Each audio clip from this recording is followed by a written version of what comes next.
Las sedes ya están todas, ¿están listas? Y los ciudadanos de pie conectados, Ángeles, ¿todos estamos conectados ya? Todos conectados. Bueno, pues seguimos con nuestras presentaciones. Ahora tenemos realmente el honor de tener una persona de ACNUR, Sofía Lascurain. El tema es personas solicitantes de asilo y en condiciones de refugiado. Muy bien, bienvenida, Sofía. El micrófono. La,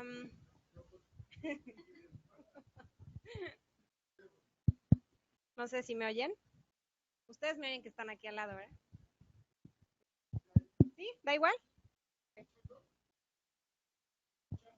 Perfecto. Bueno, muy buenas tardes. Es un honor estar aquí. Siento mucho ya agarrarlos cansados, cansadas. No sabía que tenían clase antes. ¿Cómo? ¿Ya? Ah, bueno. Bueno. No sé, ¿tengo que sostener el micrófono o lo puedo estar aquí? Lo tengo que sostener. Ok, ok. Bueno, no pasa nada. Yo me llamo Sofía Lascurain, soy oficial de protección de la oficina, perdón, de la oficina del Alto Comisionado de Naciones Unidas para los Refugiados en la Ciudad de México. Eh, yo hablaré de un poco el trabajo que hace el ACNUR en México, en el mundo en general, en México, y específicamente qué son los refugiados, qué es la protección internacional, un poco del contexto de la región actual. Como saben, estamos observando la llegada de miles de personas de lo que se conoce como el Triángulo Norte de Centroamérica, que es Guatemala, El Salvador y Honduras. Perdón. Están llegando, bueno, miles de personas. Según estudios que realizamos, al menos niños y mujeres, alrededor del 50% de los niños, niñas y adolescentes que están llegando necesitan protección internacional, es decir, que vienen huyendo de sus países por alguna situación. Y mujeres también, 3/4 partes, están huyendo de violencia.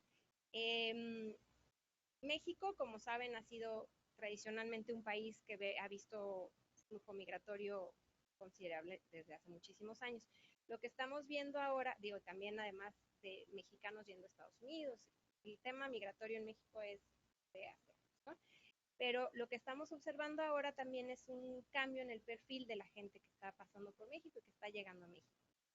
Eh, Estamos viendo familias, estamos viendo mujeres llegando solas, pero también acompañadas de sus niños, de sus niñas, y estamos viendo muchos niños y niñas no acompañados. Entonces, esto nos requiere bueno, prepararnos a todos, sociedad civil, academia, al gobierno, a las organizaciones internacionales, para poder dar protección y lograr incluir bien a la gente que lo requiere. Bueno, sin más, voy a hablar entonces de la presentación. ¿No la tienen ahí o cómo es?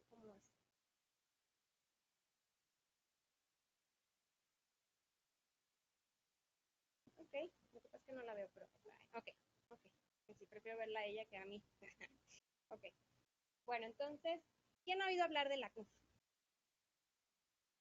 ¿Y han ¿Todos? Ah, bueno, entonces ya, así. ¿Y han trabajado antes con el ACNUR? ¿Sí? ¿En dónde han trabajado? ¿Ustedes de dónde vienen?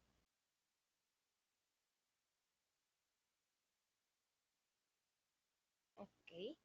¿Y trabajan también con personas refugiadas, con extranjeras? ¿Sí? ¿Cómo se llama su organización? Adivac. Ok, muy bien. Ok, entonces, ¿y les han canalizado algunas personas directamente a ACNUR o PCR o...? Ok.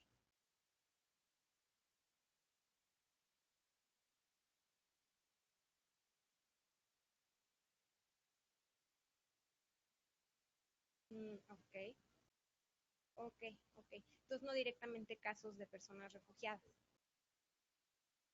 pero después me da sus teléfonos y vamos a empezar. Ok. Bueno, Vamos a ver qué es y qué hace el ACNUR, qué es la protección internacional, el derecho al asilo. Estas se las van a pasar, esta presentación la tienen para. ¿Quiénes son los refugiados? Las refugiadas, el contexto de crisis de protección que se vive y la presencia de ACNUR en México y nuestro trabajo aquí. Bueno, ¿alguien más que quiera decir que haya trabajado con el ACNUR, que pueda decir qué es, más o menos?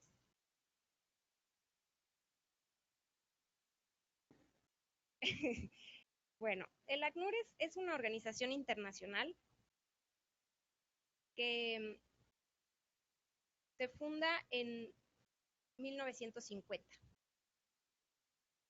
¿Quién me puede decir qué pasó en 1950? Más o menos, que deciden fundar una organización para proteger personas que tuvieron que salir de su país por... ¿Qué acababa de pasar? Acaba de pasar. Entonces, cuando se crea el ACNUR, lo primero para lo que se crea es para proteger gente que había sido desplazada dentro de Europa. ¿Sí? Eso es para lo primero. En aquel momento protegía a 1.2 millones de personas. En la actualidad se habla de 34 millones. ¿Sí? Y ya no están concentrados solo en la región europea, ya están... Ok, perdón. Ya no puedo. Y están ya en todo el mundo. Empezó con pocos funcionarios, ahora hay más de 8,000 dentro de la organización y está presente en 126 países, incluyendo México. Es un órgano subsidiario de las Naciones Unidas, eso significa que no está establecido como tal en la Carta de las Naciones Unidas, pero sí se crea a través de una resolución de la Asamblea General. La Asamblea General, como saben, está constituida por todos los Estados miembros, ¿no? Si tienen cualquier duda, en cualquier momento me interrumpen, por favor. No quiero que se me duerman.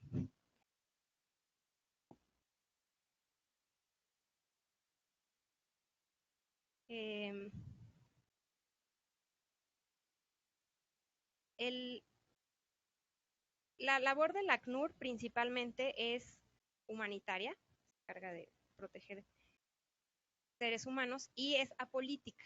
¿Qué significa esto? Y sobre todo, de lo que se encarga es de protección, ¿no? Cuando es importante el término de apolítico porque cuando hablamos de personas refugiadas estamos hablando de gente que sale de su país buscando protección en otro país. Entonces, normalmente, ¿qué pasa si llega a México un venezolano, digamos, y el país decide darle protección? De entrada se está admitiendo que hay un problema en su país, ¿cierto? Sin embargo, lo que se busca con esta figura es justamente no juzgar lo que está pasando en el otro país, sino simplemente decir, no hay un tema de protección, no puedes estar en tu país, te pueden matar ahí, puedes tener seguro, o sea, temas de seguridad, de libertad. Entonces, el país te acoge. En caso de que el país no pudiera, está el ACNUR también, y por eso es importante que tengan presente que es apolítico, porque no está juzgando en ningún momento la situación del país de donde vienen las personas. Bueno, el ACNUR tiene dos objetivos básicos. En primer lugar, proteger a los refugiados y a las refugiadas, que ahora vamos a definir qué son, y buscar soluciones duraderas para los refugiados y las refugiadas. La idea de dar protección internacional es apoyar en un primer momento, desde el momento en el que sale de su país y poder apoyar a las personas, pero con vistas a que esta situación cambie. O sea, no puede ser para siempre que esta persona necesita una protección internacional y sea refugiada para siempre. Entonces, de lo que se trata también es de buscar soluciones duraderas para que puedan ser integrados en el país, eventualmente regresar a su propio país si las condiciones mejoran, ¿sí? O buscar alguna opción, si llegara a un país en donde no está bien, eso ocurre con frecuencia, buscar un tercer país en donde pueda ser reasentado, ¿sí? Eso es otra de las posibilidades de soluciones duraderas que se buscan con el ACNUR. Sí, a ver, Eh, la idea también del ACNUR es apoyar a los estados para que puedan proteger a las personas que necesitan esta protección. Idealmente, bueno, idealmente no tendría que haber refugiados, pero, por ejemplo, en México existen instituciones, ¿no? ¿Qué institución se encarga de los refugiados, de las refugiadas? Exactamente. Entonces, existe ya una institución que se encarga de recibir refugiados, de refugiadas, de hacer el análisis, de determinar si efectivamente requieren protección internacional y de llevar a cabo una serie de acciones para lograr su integración en México. Entonces, hay países en donde esto no ocurre y en donde el ACNUR tiene que hacer esa determinación que está haciendo aquí Comar. Pero bueno, en general, en México podemos hablar y bueno, en el mundo en general podemos hablar de que brinda asesoría técnica y jurídica a los estados para poder, bueno, en materia de derecho internacional de los refugiados, para que los estados puedan cumplir con sus obligaciones. Proporciona asistencia legal y material a solicitantes de la condición de refugiado y a refugiados. Promueve la celebración y ratificación de convenios y lleva a cabo capacitaciones con autoridades y con distintos actores de la sociedad civil, como es el caso en este momento, para dar a conocer el derecho internacional de los refugiados. Hasta ahora, ¿tienen alguna duda? Ya, todo esto se lo saben bien. Lo siento que ya. Bueno, el derecho internacional de los refugiados es un conjunto de principios y normas jurídicas de derecho internacional público que definen las reglas y los criterios aplicables, específicamente en materia de protección de personas solicitantes de asilo y de refugiadas. Existen distintos instrumentos. México es parte de, al menos de los que están aquí nombrados. En primer lugar, bueno, la fundación del Derecho Internacional de los Refugiados es la Convención de Ginebra de 1951 sobre el Estatuto de los Refugiados. Como les mencioné, en 1950 se crea el ACNUR y después se crea esta convención, de la que actualmente son parte ya 142 estados. Si leen esta convención, ¿alguien la conoce? Se enfoca principalmente en hechos sucedidos antes de 1951 y territorialmente, como les comentaba, está enfocada en países europeos. ¿Qué ocurre después? Se dan cuenta de que no es posible que nada más se limite a Europa y que la situación no va a terminar ahí y que el tema de desplazamiento se está llevando a cabo en todo el mundo. Por eso, en 1967 se adopta el protocolo de esta convención que ya permite ampliar tanto la temporalidad como la territorialidad. Entonces, les decía, actualmente hay 142 estados parte. ¿México es estado parte? Desde el año 2000. Sí, es reciente, sí. Pero 2000-2002, ahora vemos, porque ya, pero ¿se acuerdan que en 2000, a partir de 2000 empezó la ratificación de varios tratados, ¿no? Pero de cualquier forma, aunque México haya ratificado recientemente la convención y su protocolo, no significa que antes no hubiera habido, ¿no? Hubo una llegada importante de refugiados, exactamente, los españoles en la década de los 30, 40, llegaron miles, ¿no?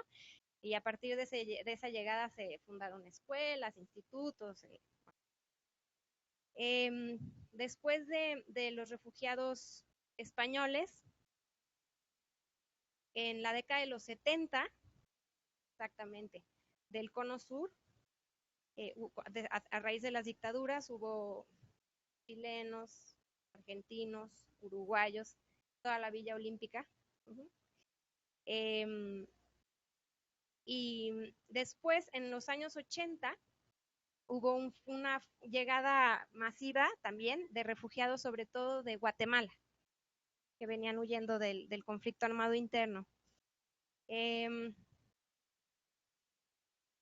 Entonces, si bien ratificar la convención genera ciertas obligaciones y estándares mínimos a los que se tiene que atener el Estado, podemos decir que desde antes ya había cierta práctica de acoger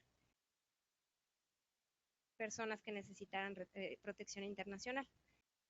En 1984, en Cartagena, se firma una declaración que lo que logra es reconocer la situación que está ocurriendo en la región y ampliar la protección que ya brindaba la convención. Porque la convención, ahora veremos, se limita a ciertas cuestiones personales, ¿sí? Es decir, si te persiguen por razones políticas, por razones religiosas, por nacionalidad, la convención cubre eso. Pero ¿qué pasa si hay un conflicto armado interno? O si hay violaciones masivas a los derechos humanos. No había nada que cubriera eso. Entonces, en América Latina se firma esta declaración, se llama la Declaración de Cartagena sobre Refugiados de 1984, que justamente busca ampliar esta protección e incluir a otras personas para poder además adaptarse a una realidad regional, ¿no? Entonces, si leen la declaración, justamente habla de eso, ampliación de la protección y específicamente de cuestiones de la región. En 2013, 2014, se conmemoraron los 30 años de esta declaración y se firma la Declaración de Brasilia. Esa vale la pena que la vean porque es muy actualizada y justamente incluye un capítulo sobre la región de Centroamérica y sobre la problemática actual en esa región. Entonces, es interesante. Bueno, aparte de estos instrumentos están las conclusiones del Comité Ejecutivo del ACNUR, que es un órgano dentro del ACNUR constituido por estados y que sirve para generar, digamos, para interpretar la convención y sobre todo para tener lineamientos actualizados sobre lo que está ocurriendo en el mundo y poder proteger adecuadamente a las personas de acuerdo con lo que está ocurriendo pues, cada año, ¿no? Porque las necesidades cambian, evidentemente, cada cierto tiempo es necesario renovar esto, así que, y fortalecerlo. Entonces, aunque esté la convención, digamos, como base, se necesitan generar ciertos lineamientos y ciertas directrices. Eso también pueden encontrar en la página del ACNUR, si se meten, pueden encontrar lineamientos y directrices específicas sobre ciertos países. Ahora acaban de sacar también las de Honduras, por ejemplo, y están dirigidas a niños, niñas y adolescentes. Entonces, es interesante porque dan una buena aproximación de lo que está ocurriendo y les permite a los estados también tener ciertas directrices sobre por qué no deben devolver a una persona a su país, considerando la situación del mismo, ¿sí? Entonces, bueno.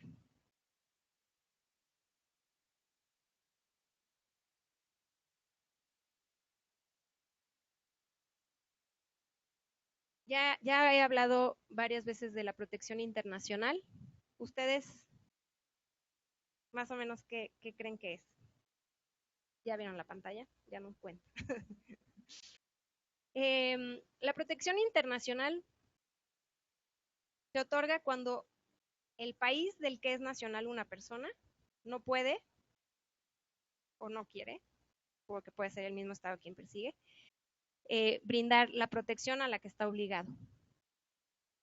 Entonces, normalmente una persona huye de ese país para buscar protección y huye, obviamente, a otro territorio, ¿no? Entonces, quienes brindan esta protección internacional son los estados o el ACNUR. Ahora veremos la definición de refugiado, pero normalmente una persona es refugiada una vez que se encuentra en el territorio en donde va a solicitar asilo, ¿sí? No en su propio territorio. Y también una persona, por ejemplo, si llega un hondureño a México, no puede solicitar asilo en Estados Unidos o en Canadá o en Costa Rica, en ningún lado. Tiene que solicitarlo en el país al que llegó. Y el ACNUR es la única organización internacional que tiene el mandato específico de proteger a los refugiados y a otras personas con necesidad de protección internacional. Y ya está. Aparte de los refugiados, que ahora también veremos, sí, ahora lo veremos. No se preocupen. ¿Cuáles son los principios de la protección internacional? Por excelencia, la no devolución, ¿no? Si una persona llega a otro país solicitando asilo, la principal obligación de ese Estado es no devolverlo. Ahora, ¿qué es lo que estamos observando? ¿Ustedes trabajan, alguien de ustedes trabaja con personas refugiadas? ¿Tú sí? ¿Tú en dónde estás? Ok. Ah, ok, perfecto. Entonces llegan todo el tiempo y solicitan, pero te llegan y te dicen, yo quiero solicitar asilo. No,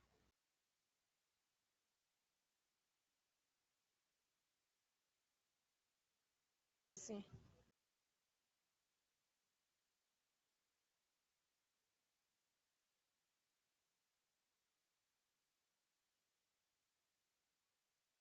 exactamente. Normalmente no saben, ¿verdad? Que ni que tienen derecho a solicitar asilo, ni que existe esa figura, ni que en el país donde están, te juro que está aquí, y que, que pueden solicitarlo, que existe esta figura en el país en el que están. Normalmente llegan y la forma en la que nos damos cuenta es porque dicen, no puedo regresar a mi país, yo no quiero regresar a mi país, tengo miedo de regresar a mi país, si me devuelven me va a pasar algo, ¿sí? Y ahí es cuando la persona que está en contacto con ellos y con ellas tiene que saber, a ver, aquí puede haber un caso, ¿no? de necesidad de protección internacional. ¿Y qué tenemos? Tenemos a la Comar, ¿no? Para que haga ese análisis primero y determine si efectivamente cumple con los requisitos en la convención o en la declaración, y si es un refugiado, y si no es un refugiado, ver si hay otro tipo de protección que se le puede dar, que aquí en la ley en México se llama protección complementaria. Ahora lo vemos más adelante. Pero bueno, que sepan que nunca jamás, bueno, no nunca, a lo mejor sí hay unos que llegan directamente, pero en general no llegan a decir, yo soy solicitante de la condición de refugiado porque me persiguen a causa de temores fundados, ¿sí? Entonces hay que estar muy a las vivas con eso.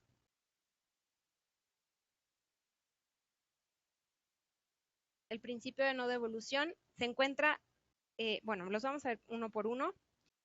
Eh, el de no sanción por ingreso irregular al territorio del país de asilo, no detención arbitraria, no discriminación, confidencialidad y no notificación consular y derecho a buscar y recibir asilo. Vamos a ver uno por uno. Bueno, el principio de no devolución, como les decía, es la base fundamental y significa, es la obligación del Estado de no devolver a una persona a su país cuando su vida o su libertad estén amenazadas. Esta devolución también podría darse, o sea, este principio de no devolución debe ser también respetado en frontera. Algunos estados podrían evitar que entren al país y directamente regresarlo, pero en frontera también es importante que no sea devuelto a su país de origen. Entonces, esta responsabilidad y esta obligación del Estado también se incluye en la frontera, ¿ok? Y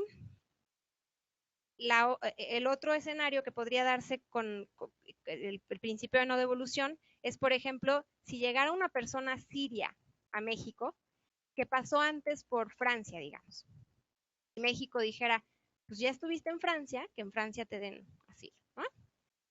Eso tampoco se permite. No puede México devolver a una persona a Francia o al país del que viene directamente esta persona. ¿Por qué? Porque ¿quién le asegura que Francia no lo va a devolver a Siria? ¿Sí? Entonces, si ya llegó al territorio, ya está obligado a dejarlo aquí y a protegerlo aquí. ¿Ok? Si no es refugiado, ya aplican otras cuestiones, pero el principio de no devolución aplica desde el momento en el que la persona dice que no puede regresar a su país, o también si viene de un país en donde sabes que hay un conflicto y en donde hay lineamientos que te indican que no puedes devolver. O sea, hay lineamientos para Siria, hay lineamientos para Irak, ahora hay lineamientos para Honduras. Entonces, el Estado tiene que determinar a través de o sea, por ejemplo, Comar hace toda esta determinación y puede ver si efectivamente es o no. Una persona siria difícilmente puede regresarla en este momento a su país, ¿no? Ok. ¿Hasta aquí alguna duda? Principio de no sanción por ingreso irregular al territorio del país de asilo. ¿Qué significa este? Sí, cuéntame, dime.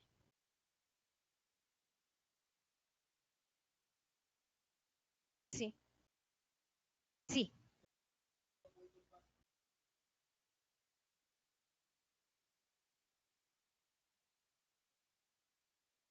Ah, ¿quién necesitas el micrófono?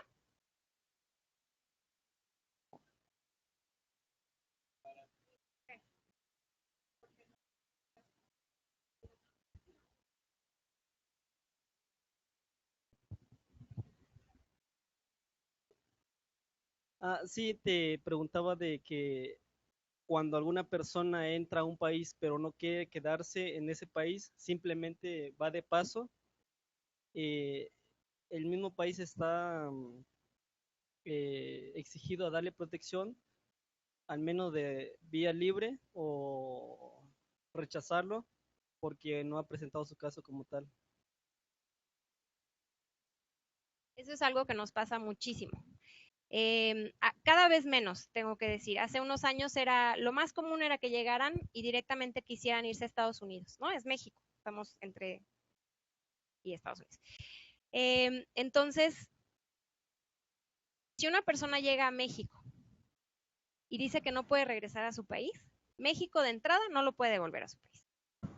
Si dice que quiere irse a Estados Unidos, la única opción que tiene es o devolverse a su país, que está diciendo que no puede, ¿no?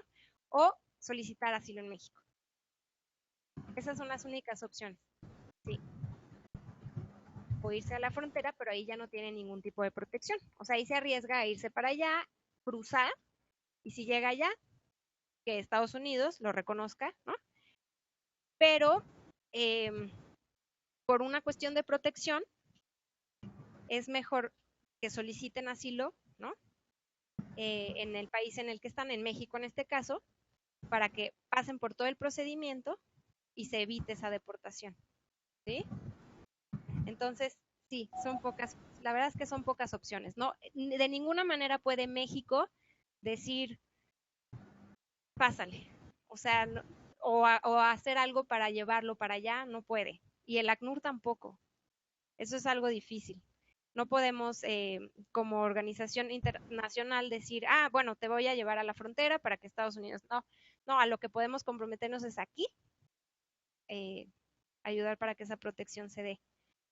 Entonces, ¿sí? Bueno, y luego tenemos el principio de no sanción por ingreso irregular. ¿Por qué es importante este principio en este contexto? ¿Qué se les ocurre? Cuando alguien sale corriendo de su país, ¿cómo sale? Con nada, ¿no? Unos jeans, si le va bien, sí. Sí, en general salen con muy poco tiempo para poder prepararse. Yo estaba pensando el otro día, si me tuviera que ir ahorita, Llevo años diciendo, tengo que sacar mis actas de nacimiento, tengo que sacar, así, y luego, o sea, no tendría, ahorita tendría poco, pero bueno, entonces, este principio también es muy importante en este contexto porque mucha gente que sale huyendo de sus países lo hace sin ningún tipo de documento. Entonces, no puedes, como Estado, sancionar esa falta, digamos. Ahora, ¿qué pasa si la persona no es reconocida como refugiada y entró sin documentos y después se determina que no es refugiada? Sí tiene que pagar esa multa. ¿Ok? Solo aplica si estás solicitando la condición de refugiado y si eres refugiado, ya no se te va a sancionar. ¿Ella? Pero si no eres, ¿sí? ¿Alguien gritó? Ok. Díganme. ¿Dije una barbaridad?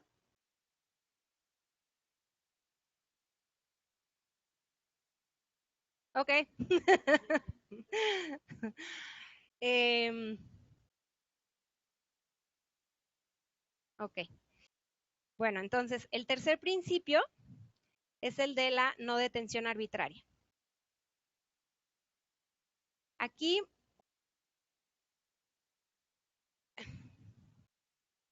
estamos hablando de que a los solicitantes de asilo y a los refugiados no se les debe detener sin ningún tipo de justificación legal, sobre todo sin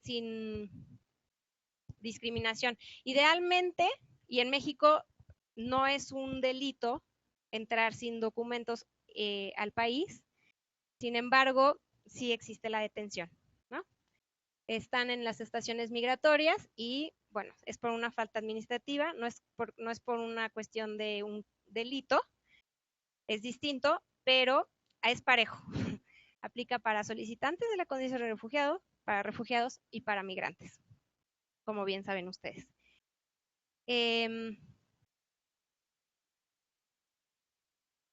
Vamos a la siguiente. Dime.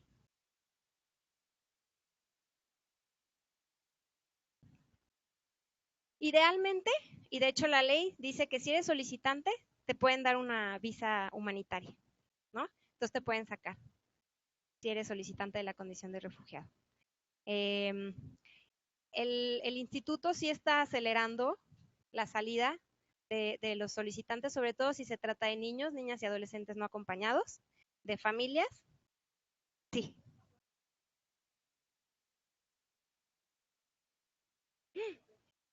Por supuesto. No, por supuesto. Claro, ya sí, claro. Disculpen, me preguntan si los solicitantes también están en las estaciones migratorias, si pueden salir de la estación migratoria. Y efectivamente en la ley existe un artículo que dice que los solicitantes de la condición de refugiado pueden recibir visas humanitarias. Y decía también que el Instituto Nacional de Migración está acelerando el trámite de salida, sobre todo de niños, niñas y adolescentes no acompañados, de familias y de personas en situación de vulnerabilidad extrema. Si tienen alguna cuestión psicosocial, alguna discapacidad, si se detecta que dentro de la estación migratoria su vida corre peligro, porque también puede ocurrir, ¿sí? Por ejemplo, una persona trans, una persona transexual, transvesti, ¿sí? Gay, que está dentro de una estación migratoria, está encerrada y empieza a ser acosada, también es una persona con una situación de vulnerabilidad mayor. Entonces, estos casos pueden salir de la estación migratoria, podría ser a través de una visa humanitaria, por ejemplo. A ver, perdón, hay una pregunta.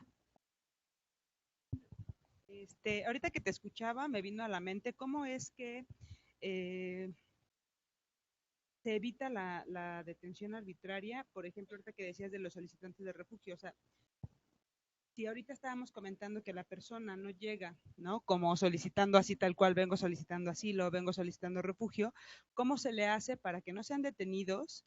Porque yo creo que también ha habido, por parte de la Comar, piden muchos requisitos. muchísimos requisitos, muchísimas evidencias que incluso ellos por salir de forma presurosa de su país, pues no traen ningún documento, ninguna denuncia que acredite que ellos están saliendo de su país por esa amenaza, ¿no? Entonces la Comar no solo se queda con, o sea, me cuentas la amenaza y yo entonces hago o procedo, ¿no? Entonces, ¿cómo se le hace justo para que no existan estas detenciones? Porque incluso tú comentabas que la Comar es como uno de los filtros, ¿no? Uno de los primeros filtros o que hace la valoración y la evaluación. Y entonces me venía a la mente esas personas que vienen caminando, ¿no? Y cómo se le hace esa para no hacer esa detención arbitraria, para no meterlos en las estaciones migratorias, que yo sé que en las estaciones migratorias, pues, como decía, salen más rápido, pero entonces el INM está haciendo esas valoraciones también, o ahí ya no entiendo cómo es el protocolo, el procedimiento. Ok, ok. A ver, hay más preguntas. La dinámica, ¿no? Jorge Romero, ¿cómo facilita ANUR la información a los migrantes por razones de violencia? No creo que todos los migrantes conozcan esas ayudas a las que pueden acceder. Es una, eh, aquí hay otra de Lino A. Bastida. ¿Cómo se comprueba que la vida de una persona corre peligro? En la práctica no es muy burocrático y tardado el proceso. Aquí, ¿qué se requiere para aprobar el asilo por violencia doméstica?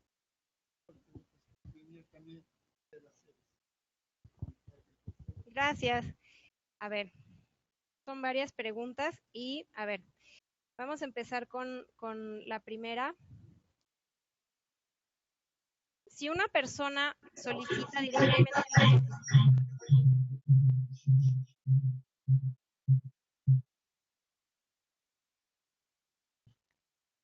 ¿listo? Si una persona solicita directamente en las oficinas de la Comar, o sí, si se entera, digamos, que existe esta figura y va directamente a las oficinas de la Comar, no va a ser detenido. ¿Sí? Puede pasar todo su proceso fuera de la estación migratoria. El tema aquí es que la mayoría de la gente que está en México sin documentos, por ley, puede ser detenida y puesta a disposición de la autoridad migratoria. ¿Qué pasa si está en la estación migratoria? Hay capacitaciones y el Instituto Nacional de Migración cuenta con protocolos y trabaja cerca de la Comar también para poder detectar estas necesidades de protección internacional. Entonces, en el caso de los niños, niñas y adolescentes, por ejemplo, existe la figura de los OPIs, los oficiales de protección a la infancia, que entrevistan a los niños, a las niñas y a los adolescentes y tienen que tener presente la posibilidad de que estos niños, niñas y adolescentes requieran protección internacional. Entonces, en una primera entrevista, pueden hablar con ellos y pueden surgir este tipo de frases, como es que vengo de mi país porque me golpeaban, o vengo de mi país porque me intentaron reclutar en una pandilla. Si regreso, a lo mejor no son tan específicos, pero dicen tengo mucho miedo, tengo mucho miedo, tengo mucho miedo. Y entonces poco a poco empieza a salir en la conversación y el instituto está obligado a remitir esa información a la Comar para que la Comar pueda iniciar el procedimiento y analizar si se trata de un caso de asilo. Vamos a ver las características contenidas en la convención y en la ley, bueno, en la convención, en la declaración, y las dos, la convención y la declaración ya están también en la ley. Entonces, la Comar aplica estos criterios para poder determinar si una persona es refugiada o no. Y es un proceso, es largo, pero no es tan largo. Hay países que toman 1 año, 2 años en determinar si una persona es refugiada. En México, por ley, son 30 días hábiles. Entonces, no es tan largo. Y bueno, ¿cómo hacemos para evitar la detención? Lo que estamos intentando es difundir lo más posible entre entre las personas que entran a México, la existencia de esta figura. Entonces, en los albergues tenemos mantas, no sé si han visto por ahí. Aquí traigo unos ejemplos, les voy a repartir. en donde se establece, sin ser muy técnico, ¿no? Nada más, si tienes miedo de regresar a tu país, tienes derecho a solicitar asilo. Y ya explica un poco cómo es ese procedimiento ante la Comar, cuántos días tarda, qué tienes que hacer. Y eso es, por ejemplo, en los albergues. Entonces, eso evitaría que fueran detenidos. ¿Sí? Si una persona sabe que puede solicitar asilo y lo hace directamente en la Comar, se ahorra ya el tema de la detención. ¿Sí? Y vamos a ver un poco más adelante esos requerimientos y entonces le pido a la persona que hizo esa pregunta que me espere un poco. Porque para comprobar si la vida de una persona, o sea, si una persona corre peligro, es necesario hacer un análisis bastante exhaustivo y eso lo hace la Comar. Lo que sí les digo, les adelanto, que de las solicitudes de la condición que han estado llegando, en adultos está en más de 60% ya el reconocimiento, la tasa de reconocimiento, que es alta, y en casos de niños, niñas y adolescentes no acompañados está en 89%, o sea que sí es alta, para que, para que sí, porque, o sea, sí, el trabajo que está haciendo ahora la Comar sí es grande. Bueno, entonces, principio de no discriminación, este principio está no solamente en la convención, está en el Pacto Internacional de Derechos Civiles y Políticos, en todas las convenciones de las que es parte México. Y el principio de confidencialidad y no notificación consular. Este principio es importante. Es importante porque una persona puede ser perseguida también por su estado, ¿no? Por autoridades estatales. Entonces, en este momento la mayoría de los casos que estamos observando es por crimen organizado, pero podría llegar a darse, ¿sí? Que fuera por el Estado. Entonces, ¿qué pasa si uno avisa a las autoridades consulares y es el Estado quien está persiguiendo? No, das el pitazo, está aquí, ¿no? Entonces, incumples tú como Estado en proteger y estás poniendo en riesgo a la persona. Entonces, tengo que decir que con los consulados hemos trabajado bien, están interesados en proteger a su población, están muy interesados en evitar que haya incidentes de inseguridad en México y de verdad están interesados, pero sí por cuestiones de convenios internacionales y de principios internacionales no se puede avisar y eso el instituto lo sabe y la Comar lo sabe.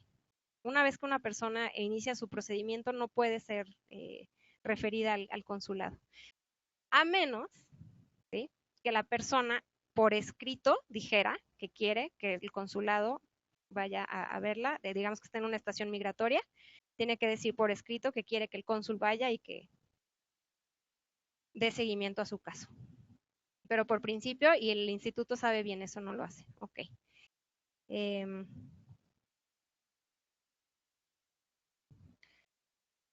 derecho de buscar y recibir asilo.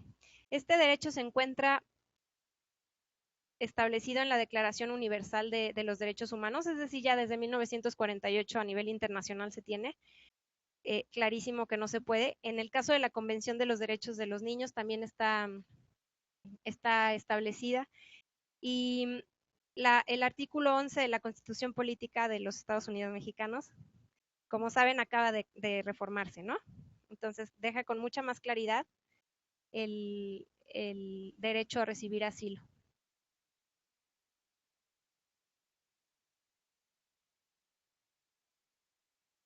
Bueno, aquí no, ¿qué hora es?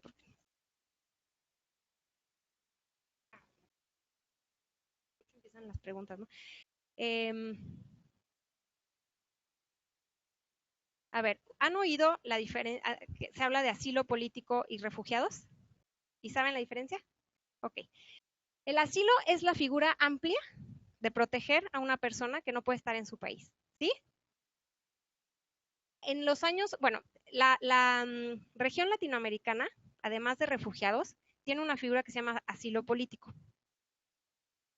Y si se acuerdan de los años 70, las dictaduras, lo que ocurría era que muchas personas no podían salir de su país directamente y se iban a las embajadas de otro país y ahí solicitaban asilo, ¿sí? Entonces, el asilo político permite que una persona pueda solicitar protección no estando en el territorio de otro país. Puedes estar en la embajada, puedes estar en una embarcación de otro país y solicitar asilo. Pero esta figura es más discrecional. Requiere que el país te dé ese asilo y aquí en México, por ejemplo, es la Secretaría de Relaciones Exteriores la encargada de dar esa protección. Una persona que es asilada política podría ser también refugiada por motivos políticos. Y si está ya en México, es mejor que solicite a la Comar directamente, porque, o sea, está ya todo el procedimiento establecido y sería nada más que el Estado mexicano reconociera que es una persona refugiada porque no puede regresar a su país. Entonces, las dos cuestiones principales son que la figura de refugiado se tiene que solicitar en el país, ¿sí? La de asilo se puede solicitar en las embajadas o en otros países, en otros estados.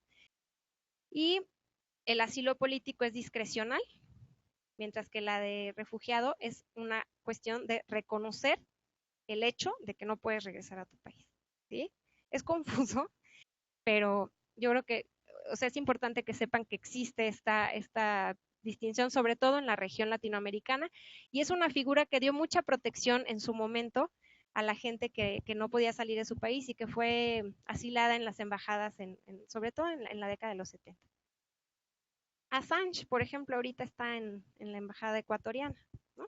En Inglaterra. Ok. Entonces se sigue usando, pero normal, o sea, ahora y por también cuestión de números y porque están ya presentes en México, se utiliza el procedimiento de reconocimiento de la condición de refugiado. Bueno, yo creo que esta ya está un poco repetitiva. Es la protección internacional, lo que les decía, es necesario ingresar al país, es necesario que México dé la protección y es una garantía o sea, requiere la protección contra la no devolución. La protección internacional no puede concluir sino hasta que haya una solución duradera, que es de las que les hablaba al principio, que puede ser naturalización en el país en el que se llegó, ¿no? Para que ya el país se haga cargo de esa protección. Si el conflicto termina, si tu vida ya no corre peligro, regresar a tu país de origen, eso toma ya muchos años, normalmente se tardan mucho en que eso pueda ocurrir y la repatriación tiene que ser voluntaria, o sea, si la persona todavía tiene dudas de si puede volver o no, no se devuelve, ¿ok? Y la tercera era la de reasentamiento, que ahí es un poco la pregunta que me decías, o sea, pero sin que el Estado se involucre, o sea, si la persona quiere irse a Estados Unidos, necesita solicitar asilo antes aquí, ¿sí? Ser reconocida como refugiada. Si no puede integrarse, ver la posibilidad de irse para allá. Si tuviera familiares allá, ver también la posibilidad de reunificación familiar. En fin, hay opciones, ¿sí? Pero en principio tendría que solicitarla en México. ¿Hasta aquí alguna duda? Bueno.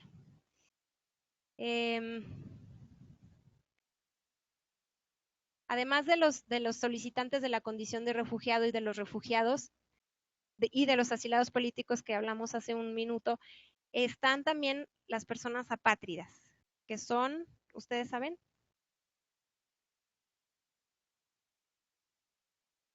Por ningún estado, ¿no? Actualmente hay alrededor de 10 millones de personas que no tienen una nacionalidad y eso es difícil porque en ningún lado tienes la protección de tu estado. Pues, no, en ningún estado te reconoce como suyo, entonces no te protege. En México existe esta figura, está la ley de refugiados, protección complementaria y apátridas la contempla y se documenta a las personas que no se puede determinar que tengan una nacionalidad. Es un procedimiento complicado, porque sí o sea, antes de de dar ese documento, se busca por todos lados saber si la persona efectivamente viene de un país o de otro, o que es complicado. Si habla inglés, entonces se busca, ¿no? Y hay veces que los países no quieren reconocer, aunque sí efectivamente haya nacido en otro, digamos, él dice, yo nací en Estados Unidos. Contactas a las autoridades estadounidenses y no lo tienen registrado. Entonces, ¿qué haces con él? ¿No? No pasa. Pasa en México también. Gente que no se registra al momento de nacer. ¿Qué haces? Ahí pasa, la ley también determina que puedes, con testigos, determinar, sí. Entonces las iglesias, las comunidades ayudan mucho con eso. Pero hay casos en donde de plano no se da, entonces se le tiene que dar ese documento. Y bueno, aparte de estos, en México se reconoce también la necesidad de protección internacional a beneficiarios de la protección complementaria, que ahora vamos a ver quiénes son, y beneficiarios de la condición de estancia por razones humanitarias, que les hablaba hace un minuto. Bueno, ya no me acuerdo cómo se llama el señor que estaba aquí antes, que les platico también de esa figura.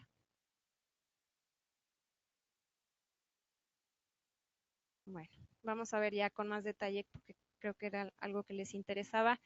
La Convención de 1951 y la Declaración de Cartagena, las dos se encuentran contenidas en la Ley sobre Refugiados, Protección Complementaria y Asilo Político. Entonces, esa ley es bastante amplia, ¿sí? En términos de estándares internacionales, y de hecho incluye figuras que no se incluyen a nivel internacional, que ahora vamos a ver. De la definición de la Convención del 51, que ahora me preguntaban que cómo pueden determinar si una persona es refugiada o no. No me interesa mucho o sea, no tienen que saberlo a fondo porque no van a hacer ustedes la determinación, pero sí que sepan más o menos en qué está trabajando la Comar, por ejemplo, para poder determinar si una persona debe ser reconocida o no como refugiada. ¿Tienes una pregunta? Perdón, una pregunta. Yo no sé qué es la protección complementaria. Ahora la vamos a ver. No, de nada. Bueno, vamos a ver. ¿No saben qué es la protección complementaria? Antes de entrar en explicación de qué es la definición bajo la Convención de 1951, les voy a decir que la Comar lo que hace es, cuando una persona dice que no puede regresar a su país y solicita la condición de refugiado, la Comar analiza bajo la definición de la Convención de 1951, que ahora les explico, bajo la Declaración de Cartagena, y si no cuadra en esas, puede entrar a ver si es un caso de protección complementaria, que ahora vamos a ver por qué podría ser protección complementaria, pero básicamente es no poder devolver a alguien a su país porque puede ser torturado, su vida corre peligro, ¿ok? Entonces, bueno, la definición de 1951 tiene los siguientes elementos. Primero, que esté fuera de su lugar de residencia habitual, su país de origen, ¿ok? Entonces, digamos que alguien de Guatemala llega a México, no quiero decir países, no vamos a decir países. Llega un extranjero, una extranjera a México y dice que tiene un fundado temor. Tiene un fundado temor de persecución bueno, no va a decir que tiene un fundado temor, dice que no puede regresar a su país. ¿Qué hace la Comar? La Comar tiene que analizar si esta persona si el temor que tiene es fundado, es decir, si está basado en cuestiones reales. ¿Sí? Porque ¿qué pasa si una persona llega y dice que lo están persiguiendo un marciano? No es, o sea, pasa, ¿no? Y no es chistoso porque a lo mejor sí tiene alguna cuestión psicosocial o algo, de todas maneras, hay que tratar de ver qué está pasando, ¿no? Pero puede pasar. Entonces, el temor fundado está basado o sea, se tiene que hacer un contraste con la realidad. Si la persona, por ejemplo, viene vamos a decir, Siria, que está lejos, y dice que vive en Alepo, en donde, bueno, que Alepo está bombardeado, uno entra rápido a internet y ve Alepo y ve que efectivamente está bombardeado, está todo en pedazos. ¿Qué hace la Comar para ver si efectivamente ese temor tiene alguna relación con la realidad? Investiga ¿sí? Tiene una serie de documentos sobre el país de origen, sobre los distintos países. Entonces, ve si lo que está diciendo la persona efectivamente está ocurriendo en su país. Pero además, ese temor, además de ese elemento objetivo del que les hablo, que tiene que estar ocurriendo en el país, tiene que tener un elemento subjetivo, ¿sí? Entonces, ese elemento subjetivo se refiere a estas cuestiones también. Puede ser por raza, por religión, por nacionalidad, por pertenencia a un determinado grupo social o por opinión política. Entonces, también tiene que hacer un análisis para saber si efectivamente la persona pertenece a y hacen un análisis bastante exhaustivo para saber si efectivamente la persona viene de donde dice venir, ¿sí? ¿Cómo puede uno saber eso? Por ejemplo, preguntas, ¿qué ríos hay cerca de tu casa? ¿Sí? Entonces, bueno, sí, efectivamente sí viene de ahí, o sea, hay un tema de credibilidad también que tiene que ser analizado. Y ver, la persona dice, yo no puedo regresar porque porque digamos, soy católico. Y efectivamente, la persona viene de un país, cuando uno se mete a investigar, viene de un país musulmán y efectivamente hay persecución a personas católicas. Entonces, la Comar puede hacer este vínculo y ok, pues sí, el motivo es religión.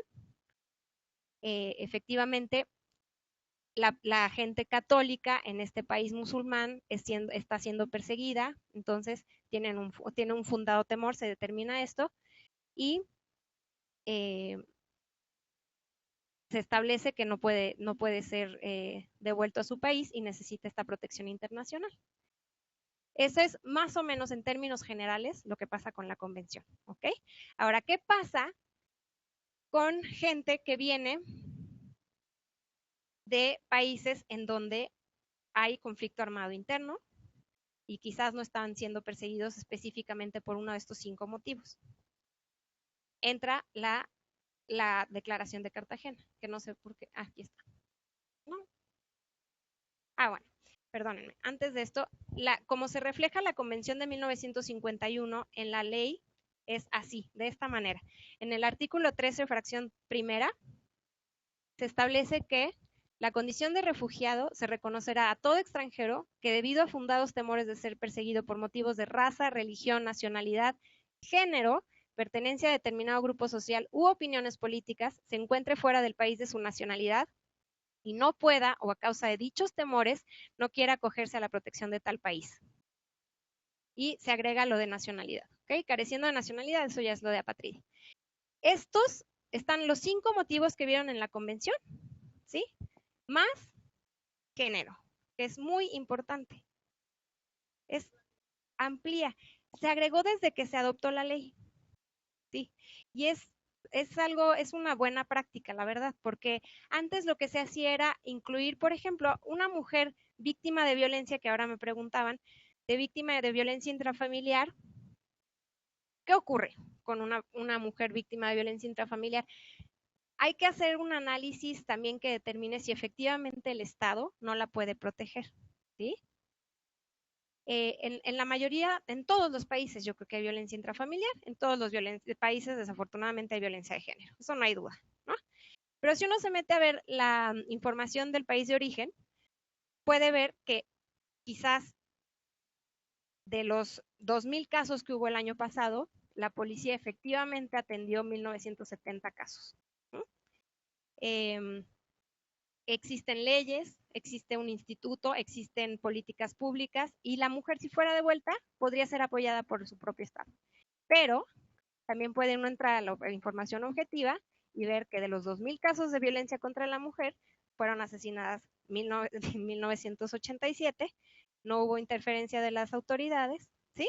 Entonces, la mujer podría ser fácilmente asesinada.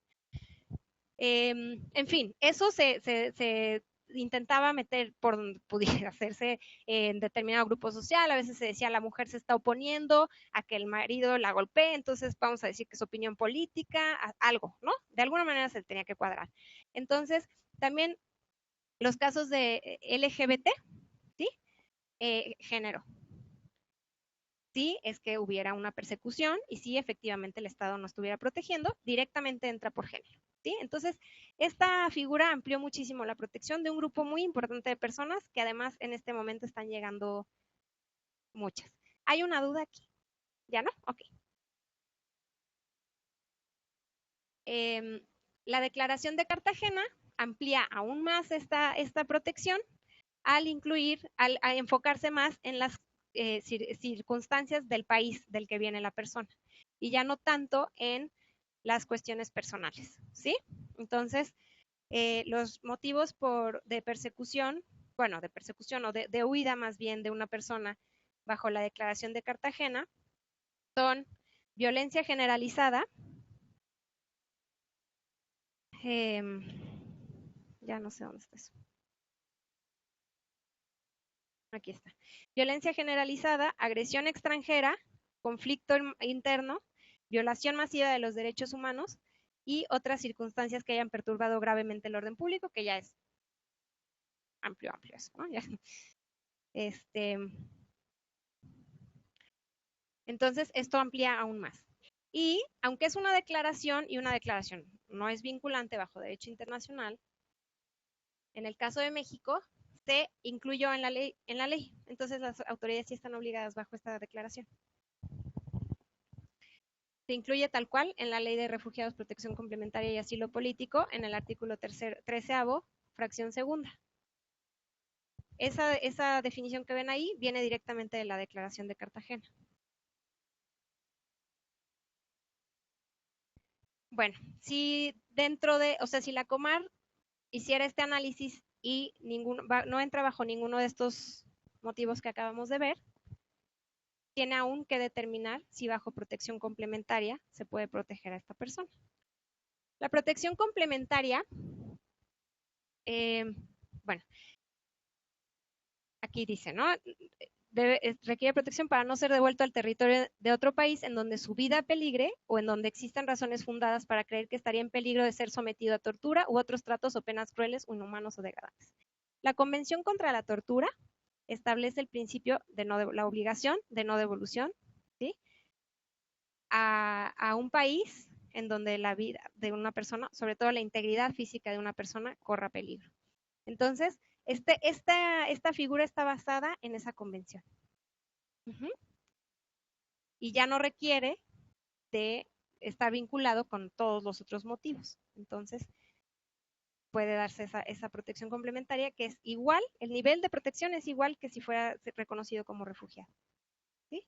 Es ya residencia permanente. Y bueno, finalmente está protección por razones humanitarias.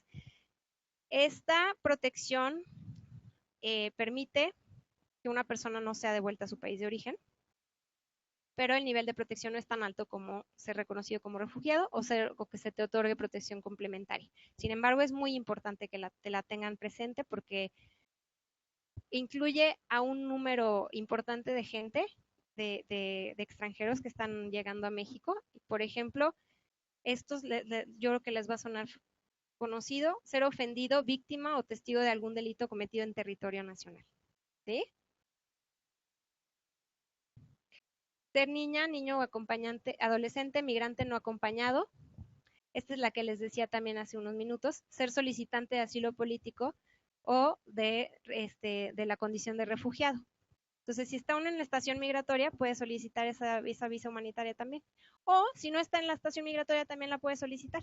Uno va a la Comar, le van a dar una constancia de que está solicitando la condición de refugiado y puede además ir a migración y solicitar esta visa humanitaria. Y esa visa humanitaria da un poco más de protección que solamente el papel de constancia de la condición de refugiado. Y bueno, una causa humanitaria también de interés público. Digamos que una persona viene de un país en donde, bueno, digamos que tiene VIH-Sida y en su país no hay un tratamiento, ¿sí? Entonces, se le puede dar esta visa, ¿sí?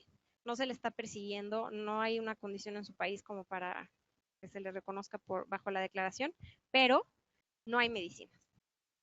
Entonces, ahí podría ser una causa humanitaria y darle esa visa también. ¿Qué hora es? Ahora, ¿Hasta acá tienen alguna duda? Ok. Como les decía al principio, lo que estamos observando ahora es la llegada de muchas personas del Triángulo Norte de Centroamérica.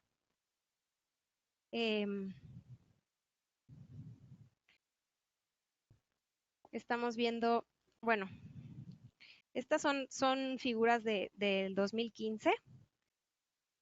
Como pueden ver, son niveles altos de violencia. Esto está específicamente hablando de homicidios. En México, a nivel nacional, está el año pasado en 18 por cada 100,000. Si nos vamos a los estados, pero digamos, a nivel nacional es de 18 por cada 100,000. En El Salvador, la tasa ahora se contaba en 104 por cada 100,000. Entonces, para que se den una idea de cómo está la situación. También nos decía el otro día alguien, El Salvador es del tamaño de Durango, más o menos. ¿Sí? Entonces, si una persona es identificada, las posibilidades de que pueda moverse dentro de su país son muy poquitas, ¿no? Entonces, Honduras es muy pequeñito también. Y la verdad es que se ha observado una presencia y control de actores no estatales muy importante, entonces eso es también necesario tenerlo en consideración en este momento para evitar la devolución de gente que viene de estos países. En cuanto al contexto regional, les decía también al principio, hemos visto un cambio en el perfil de la gente que llega. Antes se observaba sobre todo hombres adolescentes de 16 y hombres hasta, no sé, 45 años más o menos promedio. Y ahora estamos viendo ya familias enteras, mujeres, mujeres con niños, niñas y adolescentes, niñas, niños y adolescentes no acompañados, un aumento importante en el número de niñas que llegan, niñas y niños, los dos, que dicen que no pueden regresar a su país porque las pandillas los quieren reclutar. Testigos de crímenes, gente perteneciente al colectivo LGBT, familias en general, como les digo. Y lo que también les decía es que México es cada vez más considerado como un país de asilo, o sea, se está pidiendo ya directamente quedarse en México, ¿sí? A diferencia de hace 5 años en donde directamente se quería.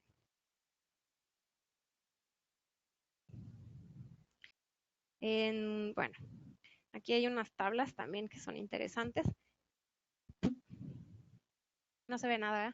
Las van a tener en sus documentos, pero aquí podemos ver el aumento de solicitudes de los nacionales del Triángulo Norte. Esto es además no solamente en México, esto es en la región.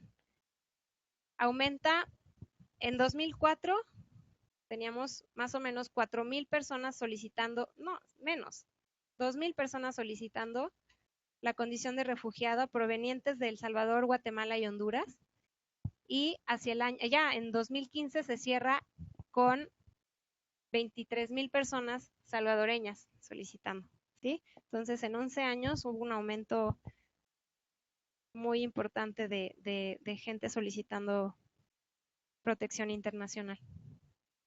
Es importante también que sepan que no solamente están solicitando en México, en Estados Unidos y en Canadá, también se ha detectado un aumento importante en Costa Rica, en Panamá, en Belice, que no pasaba, ahora vamos a verlas. Y eso nos habla de que están huyendo, pero como pueden, a donde pueden, ¿sí? Ya no hay planeación, ya no hay... Porque muchas veces decían las autoridades, la verdad es que se van a ir a Estados Unidos, solamente quieren irse a Estados Unidos. No, ahorita de verdad necesitan esta protección, porque pueden ver acá, Costa Rica bueno, Belice, de 2014 a 2015 hubo un 167% un incremento de 767% en las solicitudes de asilo. En México, entre 2013 y 2015, un aumento del 164%. Y en Costa Rica, un aumento entre 2013 y 2015 del 176%. Entonces, bueno, esto nos habla de es más o menos lo mismo. Vamos a ver. En cuanto a niños, niñas y adolescentes no acompañados, gracias. Vemos también un incremento importante de solicitudes entre 2013 y 2015. El año pasado, en estaciones migratorias, se detectó a alrededor de 18,000 niños, niñas y adolescentes no acompañados, ¿sí? Y de esos, únicamente 141 solicitaron asilo, ¿sí? Entonces, poquito. Estas figuras ya hablan de abandonos, de los casos de desistimiento. Y bueno, en 2015 141 niños, niñas y adolescentes no acompañados solicitaron la condición de refugiado y de estos 35 fueron reconocidos. La tasa ahí de reconocimiento es del 62% y ahora ya está en 89%. Entonces ha aumentado mucho. Les voy a decir también, eso ya no lo alcancé a meter, pero para que se den una idea del incremento, en 2015, entre enero y abril de 2015, hubo 584 solicitudes de la condición de refugiado. Y en 2016, entre enero y abril de 2016, 2,100. ¿Sí? Aumentó 4 veces. Vamos a ver cómo acaba el año. De niños, niñas y adolescentes no acompañados, el año pasado, entre enero y abril, hubo 25 solicitudes y en 2016, 58, entre enero y abril. Y les digo, un 89.8% de reconocimiento, es decir que están prácticamente todos siendo reconocidos. Y también disminuyó la tasa de desistimiento. ¿Qué es la tasa de desistimiento? Uno solicita la condición de refugiado, la mayoría de las veces, si uno está en estación migratoria, a las 2 semanas dices, ya, por favor, regrésenme, ¿no? Y ahora lo que está pasando es que están saliendo más, entonces se les pone en algún lugar privado o en alguna estancia del DIF, puede ser, en lo que se reconoce su condición de refugiado y la tasa de desistimiento baja, ¿sí? Entonces también aumenta el número de gente que se está quedando.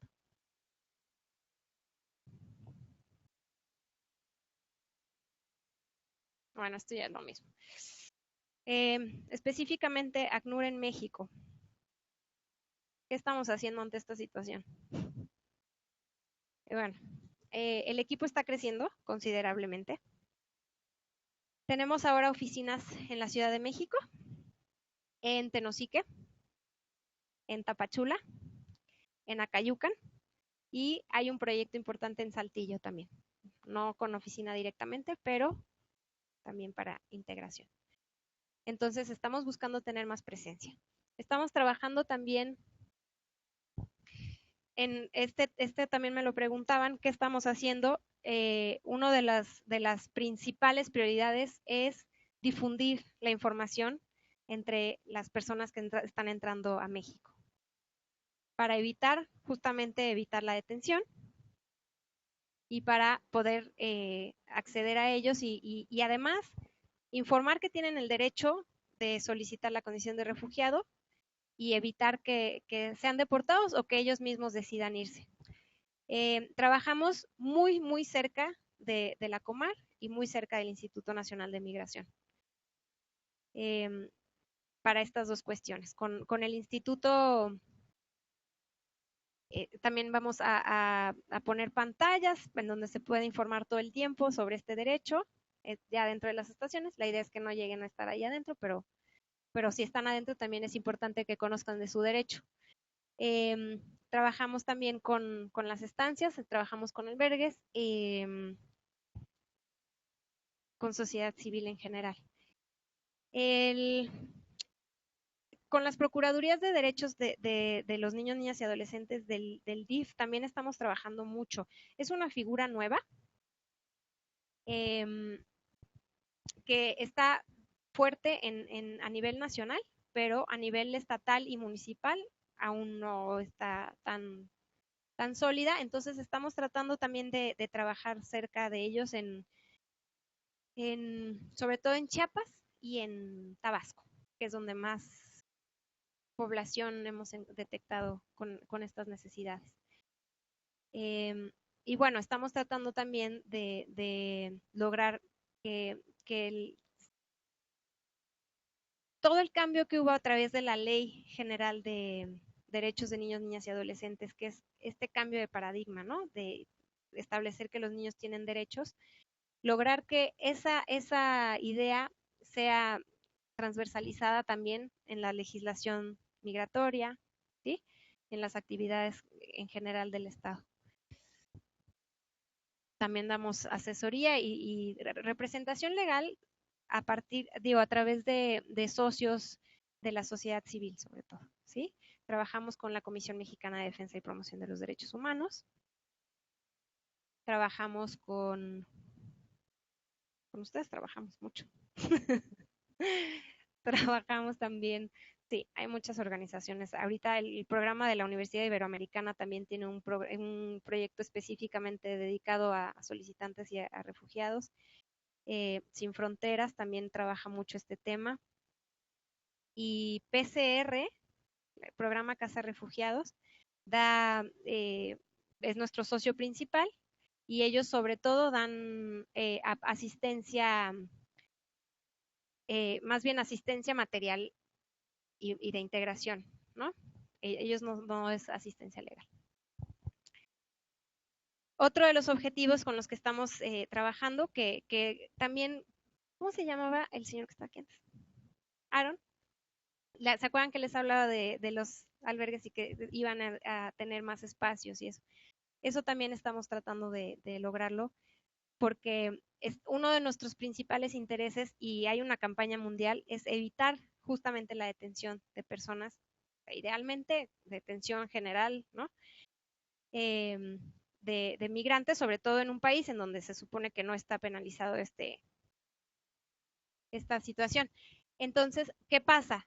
Estamos buscando que no se les detenga, pero al mismo tiempo no tenemos suficientes lugares para evitar en lo que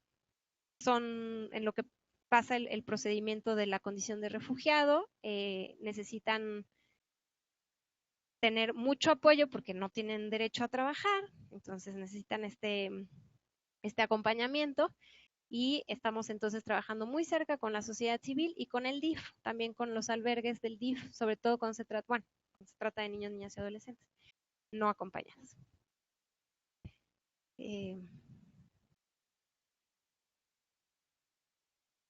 Entonces,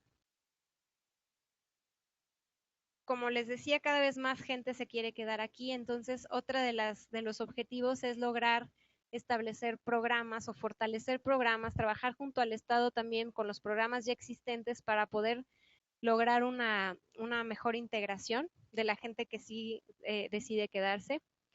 El tema de reunificación familiar es muy importante. Existe en la ley mexicana también la posibilidad de, si una persona es reconocida como refugiada o si tiene protección complementaria y cuenta con los medios para traer a su familia, puede hacerlo, puede solicitar eso y se les otorga la misma protección a sus familiares, ¿sí? Tratándose de niños, niñas y adolescentes que no pueden trabajar, existe también la posibilidad con Comar de traer a los familiares. Es un poco más complicada, pero se puede, ¿sí? Entonces ese es otro de los objetivos importantes. Y bueno, la naturalización, esa es parte de las soluciones duraderas. Sí, no, creo que ya acabé. Esta les recomiendo que se metan a verla porque vale la pena. Es una opinión consultiva que emitió la Corte Interamericana sobre protección a niños, niñas y adolescentes migrantes no acompañados. La promovieron Uruguay, Argentina, Brasil, creo, ya no me acuerdo, países del Cono Sur. Y es una opinión, un documento muy interesante que habla también del contexto actual y de las obligaciones del Estado en relación con la protección de los niños, niñas y adolescentes. Entonces sí, se las recomiendo mucho. No podemos hablar de todo. Bueno, y ya no, estos casos ya se los leen luego. ¿Dejamos para preguntas? Quiero agradecerte, realmente nos diste varias herramientas de soportes jurídicos sobre el tema. Creo que nos diste ahora sí los elementos básicos que debemos de tener para cómo enfrentar esto desde un plano más jurídico también, ¿no? Nos diste cómo dar algunas salidas sobre este asunto y también nos diste el contexto regional que realmente, hijo, que se ve muy triste, muy difícil y realmente refleja lo que está pasando en esta región, Centroamérica y México, y todo lo que está pasando, toda la parte de la tragedia y todo esto, ¿no? Y nos diste qué es lo que estamos aportando a la luz en México y todo. Tenemos varias, pero algunas preguntas ya han sido respondidas a través de tu exposición, yo ya no les quisiera colocar, pero si quieres, todas las preguntas se te van a entregar, si quieres ya personalmente contestarles a cada uno, ¿no? Voy a poner algunas que considero que sería bueno que tú pudieras profundizar más, ¿no? Guadalupe Martínez sabe por qué y cuáles son los motivos por los cuales se incrementaron las solicitudes a más del 100%. Es una. La otra, de Acayucan, cualquier menor de edad puede solicitar su situación de refugio. Tapachula, ¿cómo un niño no acompañado puede solicitar su refugio? Lino A. Bastida, un tercero puede solicitar asilo, es decir, un representante de la víctima. Gracia Lamonte, cubanos que pasaron por Costa Rica pueden regresar. Los cubanos que pasaron por Costa Rica pueden regresar. Yo creo a Cuba, yo creo que es la idea, ¿no?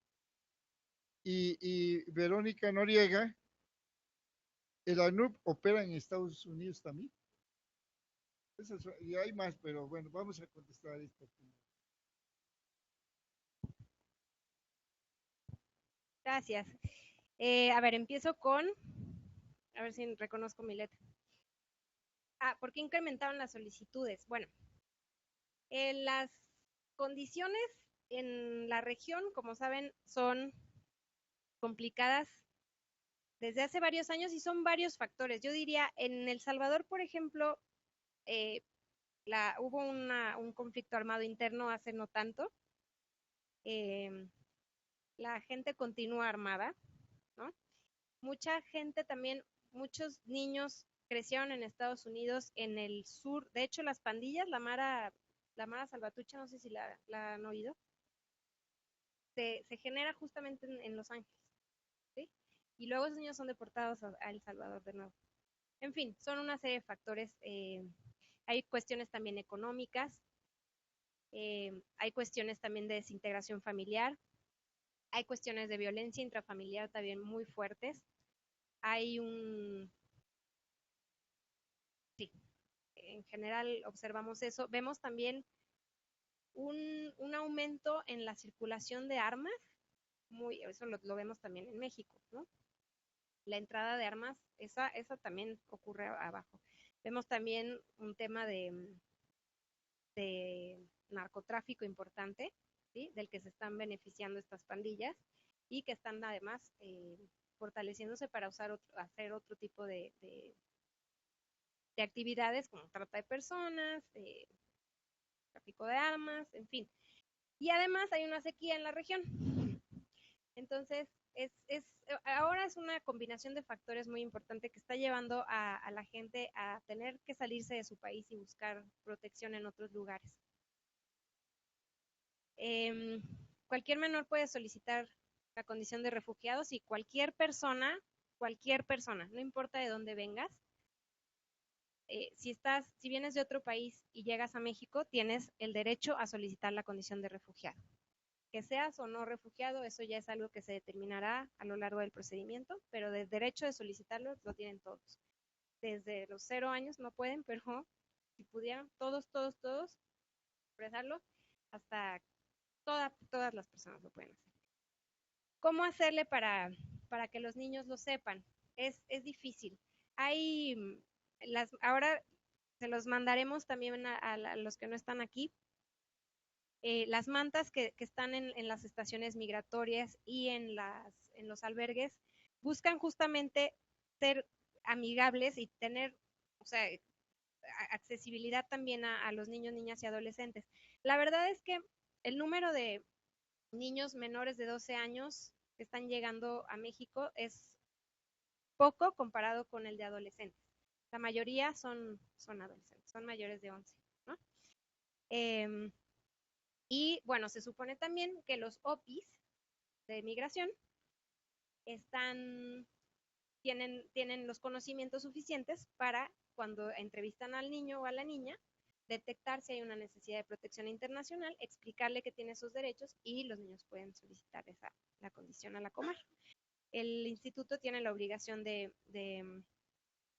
avisar a la Comar también si detecta este tipo de necesidades. En cuanto a un tercero puede solicitar asilo, sí. Un representante puede solicitar asilo. Después tienen que reconfirmar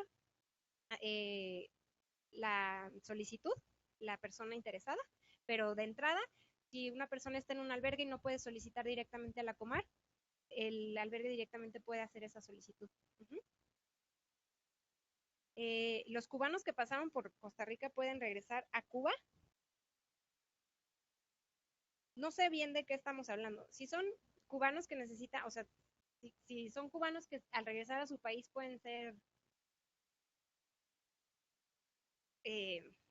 no sé, si su vida corre peligro, o si su seguridad o su libertad por haber huido, que podría ser que no deban ser devueltos, pero en principio, si pasaron por Costa Rica, sí pueden, sí, no hay ningún problema.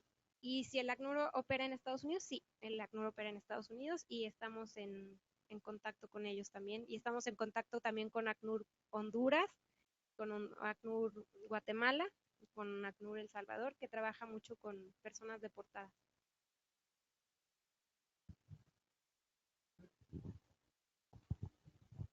Tenemos una persona, Adriana, que quiere hacerte una pregunta.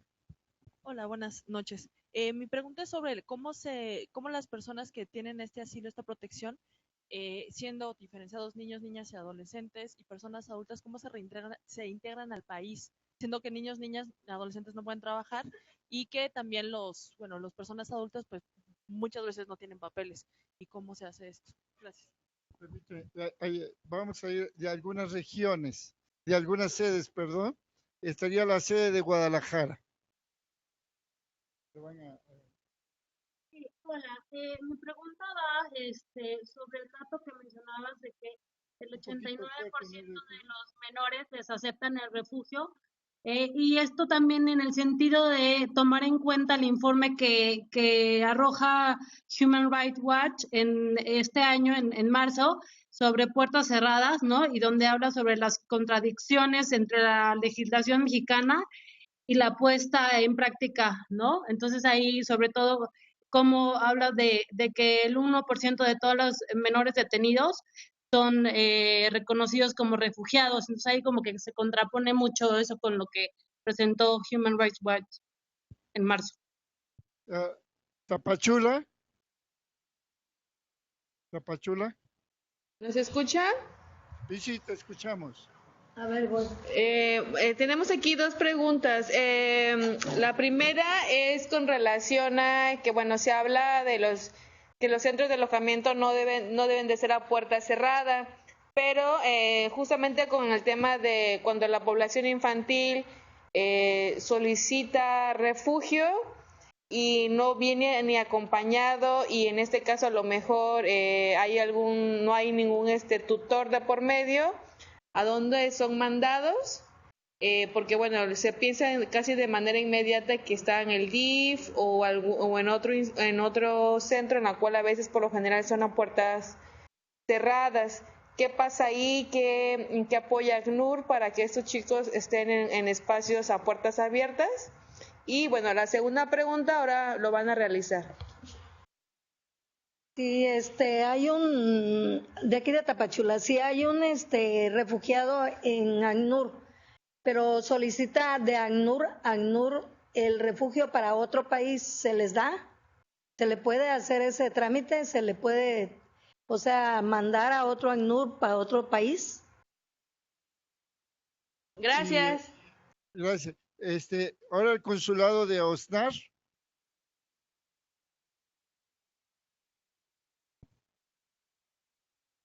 ¿Sí me escuchan? Sí, sí, te escuchamos. Sí.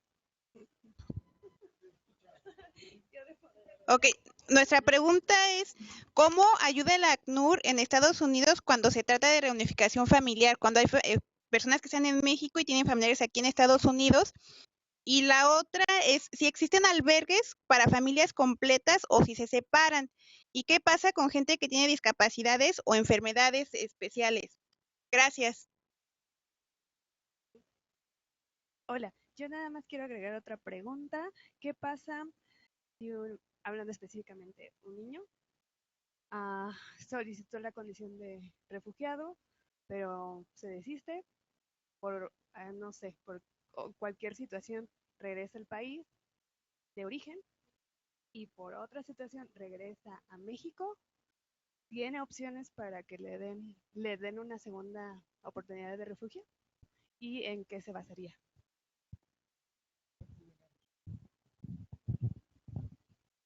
A ver.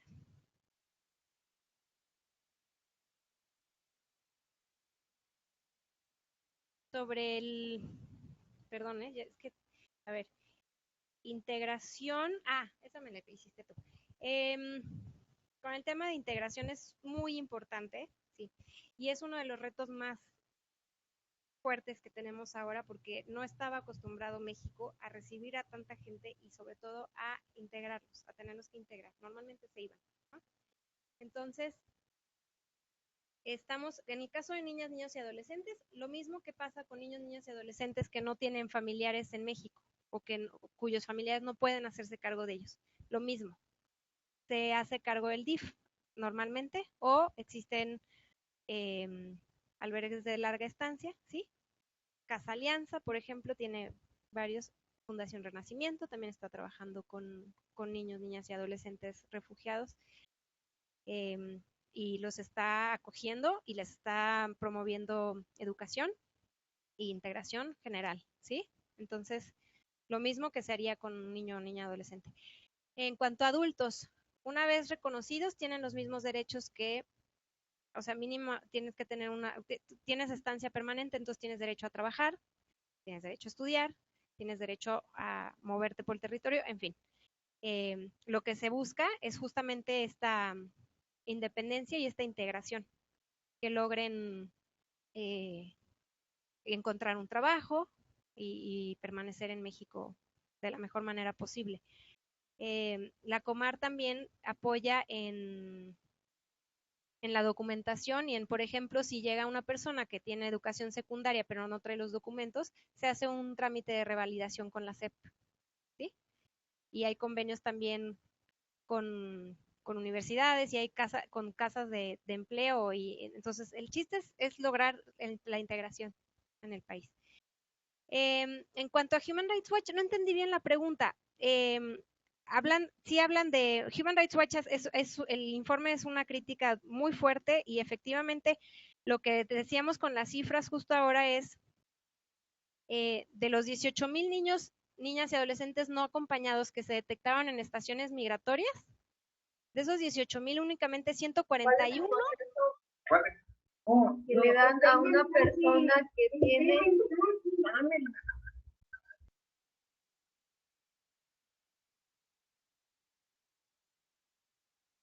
ok. Sí, efectivamente, coincide con las cifras que ahora vimos. De los 18,000, únicamente 141 tuvieron acceso al procedimiento. Eso es menos del 1%, es como 0.075%. Entonces, sí, ese es uno de los retos más importantes, justamente el detectado por Human Rights Watch, que haya más conocimiento por parte de los niños y adolescentes que puedan acceder al procedimiento y que lo puedan hacer con condiciones óptimas para no desistirse y para poder quedarse aquí si fuera necesario. La ley, efectivamente, la de migración todavía necesita un poco de trabajo para poderse armonizar con la Ley General de Protección de Niños, Niñas y Adolescentes, que es un poco más, es bastante más protectora que la ley de migración, por supuesto, pero entonces se necesita hacer esa armonización y obviamente tenemos un reto en la implementación, sin duda. Albergues de puerta cerrada. Sí, efectivamente el ACNUR tiene una política y una preocupación también con los albergues a puerta cerrada,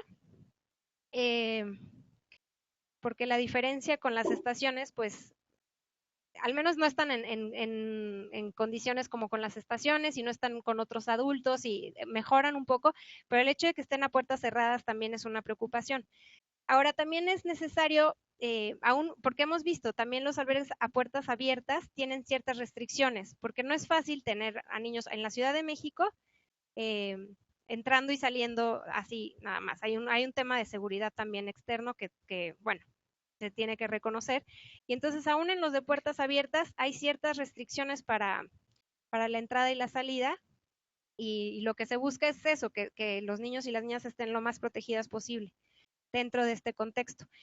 La mayoría de los albergues, incluso los del DIF, también hemos detectado más puertas abiertas que a puertas cerradas, pero bueno, como digo, como por fases y con restricciones, sobre todo hay restricciones cuando están en el procedimiento del reconocimiento de la condición de refugiado, porque aún están indocumentados, o sea, no cuentan con documentos, entonces es todavía más peligroso que estén sin ningún tipo de control y sin documentos por bueno, esta ciudad, ¿no? Y otras partes del país. La de solicitar para otro país es parecida a la pregunta que hizo el compañero aquí hace ratito. Una persona en México solo puede solicitar la condición de refugiado para quedarse, o sea, para ser reconocido en México. No puede solicitarla para ser reconocida en otro país. Y el ACNUR, en principio, para los solicitantes no puede llevarlos a otro país para su reconocimiento. En todo caso, se puede ver el tema de reasentamiento por cuestiones de seguridad o por cuestiones sobre todo de seguridad o falta de adaptación. Por ejemplo, con el colectivo LGBT podría ser una opción. Albergues para familias completas, muy pocos. Cafemín está apoyando mucho, pero en general hay pocos. Hay más bien para niños, niñas y adolescentes no acompañados que para familias completas. Entonces se está apoyando a veces en estancias, en algún hotel que se detecte que esté seguro, pero es también un tema. Personas con discapacidad, lo mismo que para personas mexicanas. O sea, los mismos centros de apoyo son los que tendrían que dar el apoyo para personas refugiadas. Y si un solicitante, niño, niña o adolescente solicitante se desiste, regresa a su país, tiene derecho después de regresar y volver a solicitar en México. Sí, tiene que explicar, o sea, sí le piden que explique porque sí, pero se puede sin ningún problema. Sobre todo cuando son niños, niñas y adolescentes tienen mucha más flexibilidad. ¿Sí? Vamos a pedir la palabra a los de Acayucan que quieren hablar, lo de la sede de Acayucan. Para escucharlos. Sí, buenas noches. Sí, Uriel. Buenas noches. Buenas noches, sí, te escuchamos. Ok, bueno, nosotros tenemos por aquí una duda. ¿Cuál sería el proceso para un migrante que padece de sus facultades mentales solicitante de refugio. En el debido caso de que a esta persona se le otorgue el refugio, ¿a qué institución se podría canalizar? Bueno, vamos con ese mismo tono de preguntas de Jorge Romero. ¿Cuál es el proceso de apoyo a personas solicitantes de asilo político, miembros de minorías sociales, como discapacitados y otros? ¿Cómo es el proceso de apoyo a personas solicitantes de asilo político, miembros de minorías sociales?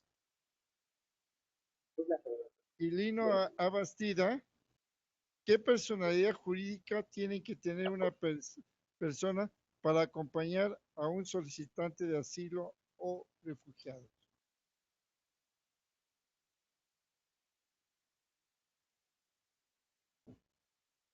A ver, ¿a qué instituciones canalizar a una persona con problemas psicosociales o psiquiátricos?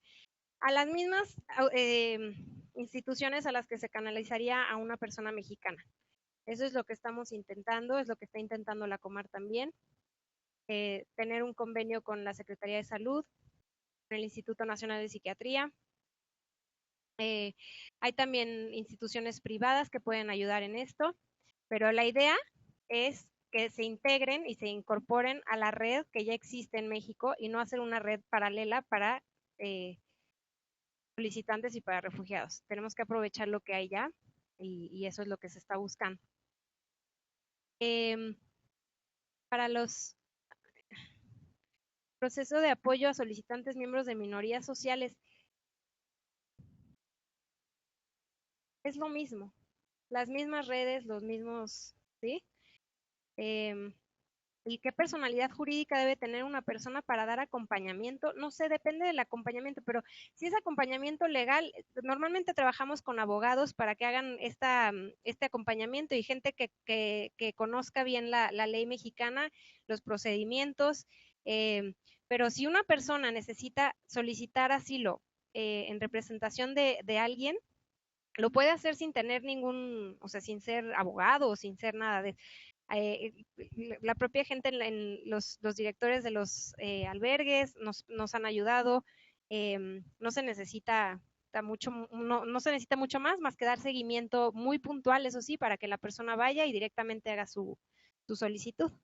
A ver, no sé si eso responde. Ya sería la última pregunta, le vamos a dar la palabra a la sede de Saltillo.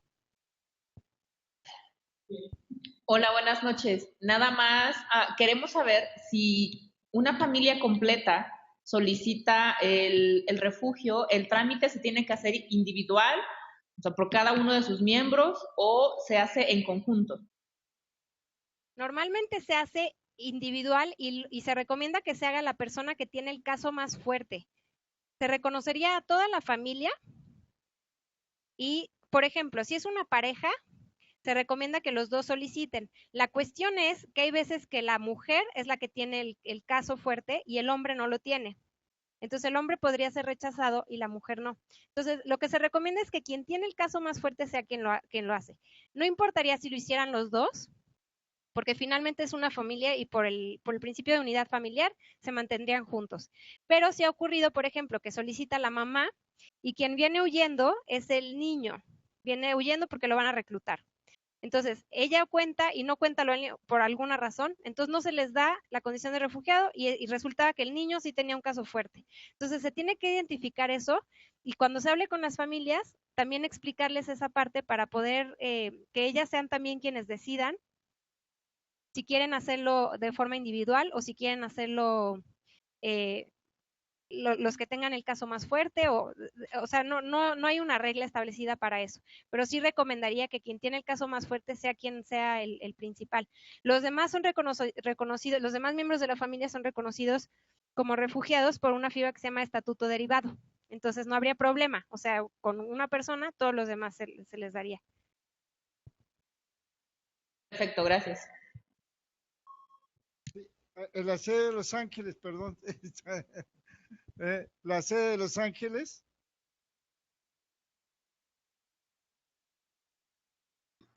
Ya está listo. Ok. Ustedes. Hola Sí, a todos. hablen. Sí, mi nombre es Jessica y pues a nombre de los compañeros tenemos algunos comentarios. Por ejemplo, hablan de algún tipo de trámite y tal, pero en este caso, ¿quién cubre el costo? Porque sabemos que de antemano estos refugiados no pueden trabajar y, o sea, que a quién le pasa factura, ya sea al Estado de México o en este caso o al estado de donde vienen, vienen vienen de origen. Nada más quería saber cuál es, porque básicamente hay un costo que alguien lo tiene que cubrir. ¿Quién sería esta institución?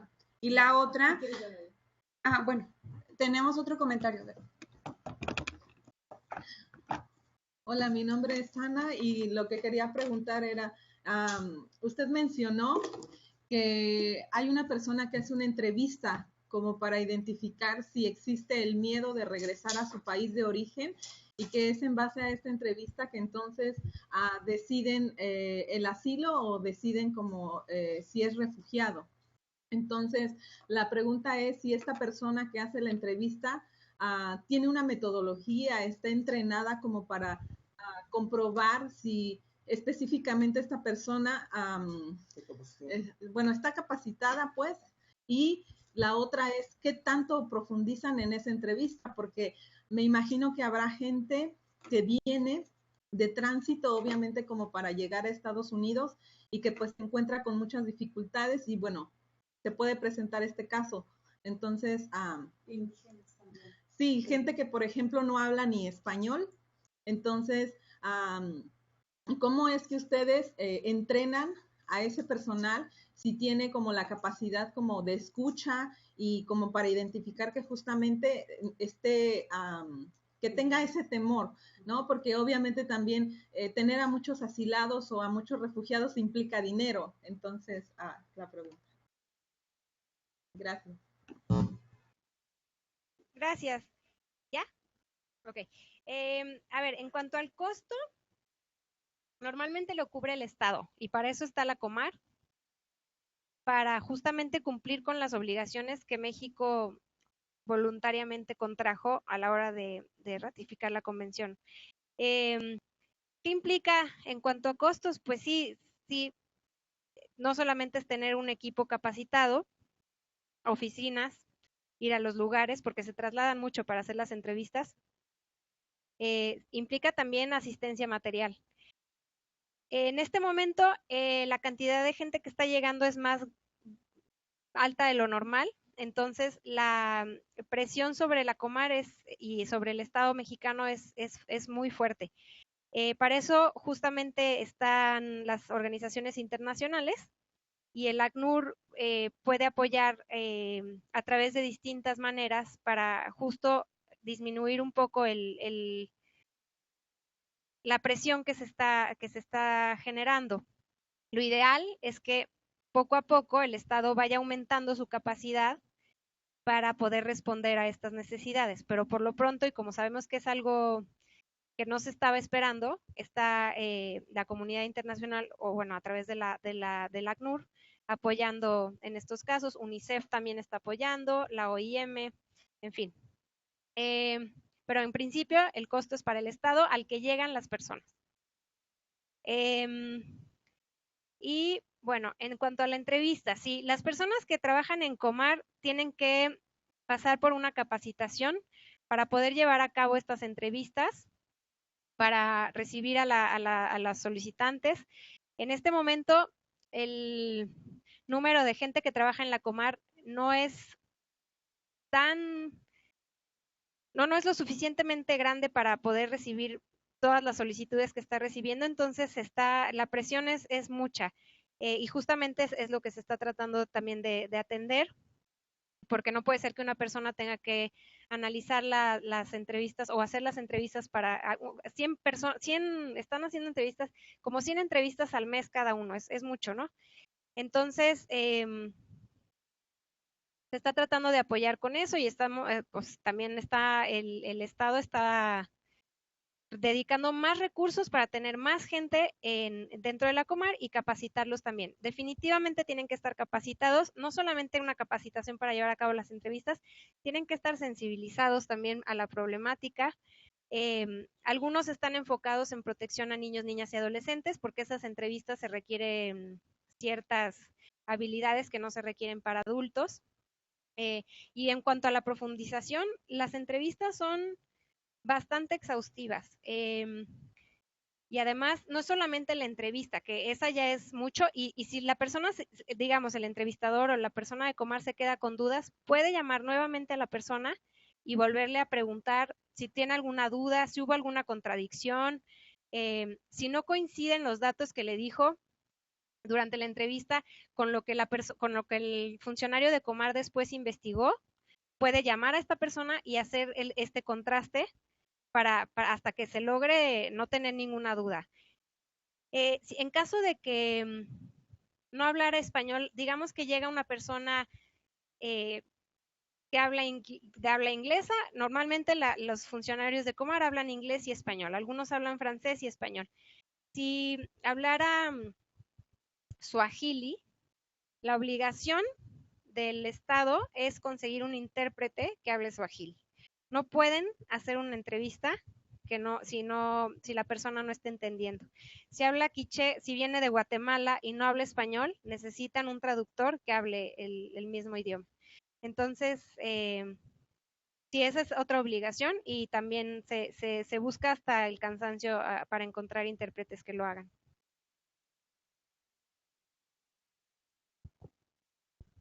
Te reitero, Sofía, muchas gracias por todas tus aportaciones. Realmente todo esto nos va a enriquecer y seguro que todos estamos muy contentos con tu exposición y la sede seguro que también están muy satisfechos y todo esto, ¿no? Muchas gracias, Sofía. Y un comercial. Se vale dar un aplauso, ¿no? Eso. Un comercial. El lunes 5 de septiembre vamos a continuar con el mismo tema y es seguir profundizando la exposición de hoy. La vamos a profundizar el lunes, ya, pero son personas solicitantes de asilo con enfoque de adolescencia, migrantes no acompañadas. También nos va a hacer, ¿no?, de que alguien de la ACNUR nos va a venir a hablar sobre este tema. Entonces, es a las 6 de la tarde, de 6 a 8:30, hora de la Ciudad de México, allá Los Ángeles, allá, que son otros horarios, pónganse ahí. Y la que va a estar es Maribel Remolina, oficial de niñez de ACNUR. Bueno, pues muchas gracias. Buenas noches, todas las sedes. Un abrazo desde aquí y estaremos el próximo lunes. Hasta luego. Buenas noches.